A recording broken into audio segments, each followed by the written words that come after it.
What's something people don't know about Viking ship discoveries?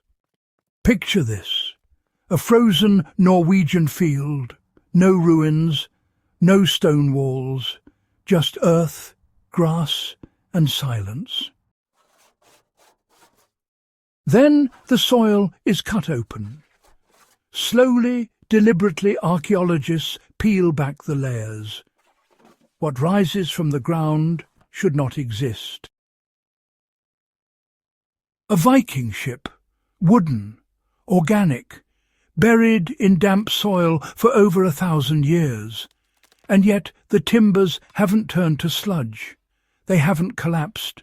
They still hold their shape, their strength, their story.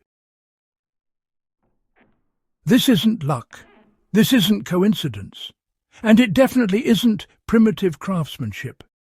This is evidence of a system so effective that even modern engineering struggles to replicate it. The Vikings approached this problem from the opposite direction. To them, water was not the enemy. You see, to the Vikings, wood was not a dead material. It was alive even after the tree was cut.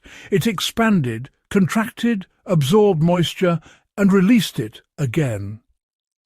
Rather than trying to imprison wood, they allowed it to breathe. Their goal was never to block water entirely, but to prevent it from stagnating.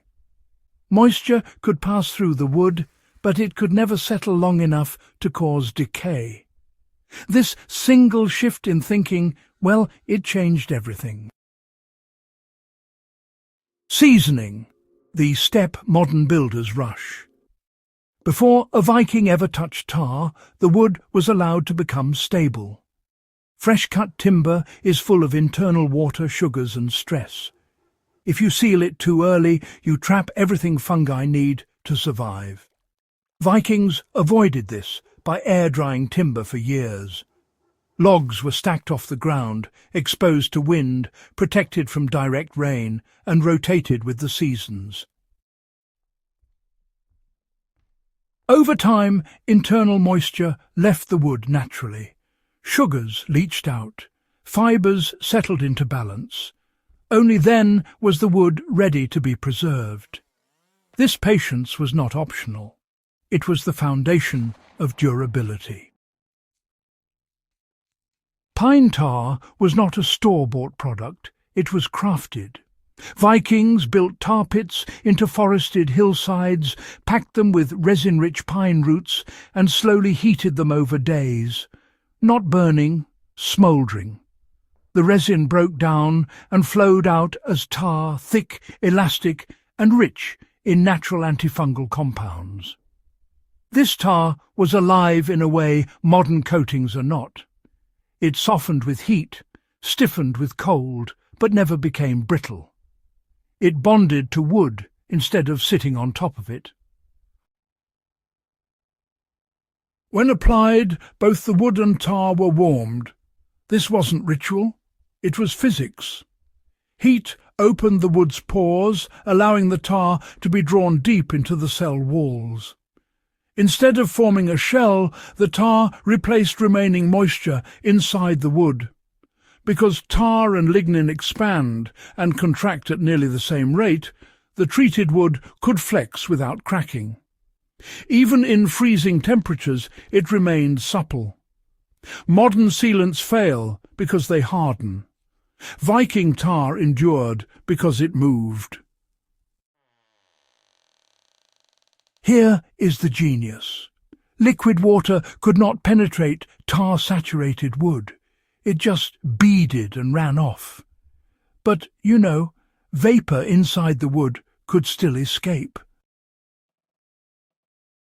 The material was only half the system. Viking ships used overlapping planks that shed water naturally. Longhouses were raised off the ground to prevent soil moisture from creeping upward.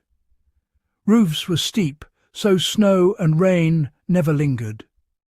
Joints were carved to avoid water pockets. Everything guided moisture away.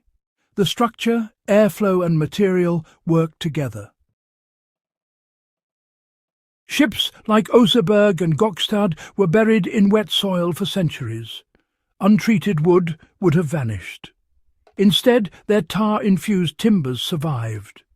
Microscopic analysis shows reduced fungal penetration, preserved cell walls, and retained elasticity. The tar is still inside the fibres. Not cracked, not brittle, still doing its job. This is not legend. This is measurable science. The Viking method is accessible even now. Seasoned wood, natural tar, patience, breathability. Whether you're building off-grid, restoring tools, or studying historical survival systems, this knowledge still outperforms many modern shortcuts. It reminds us that endurance comes from harmony, not domination. The Vikings didn't defeat nature. They listened to it. Their wood survived because it was allowed to live. And that lesson is more relevant today than ever. If this deep dive gave you real value, make sure you subscribe to Warcraft Survival, share this with a fellow history or survival enthusiast, and drop a comment with what ancient method you want explored next. The past still has a lot to teach us, if we're willing to listen.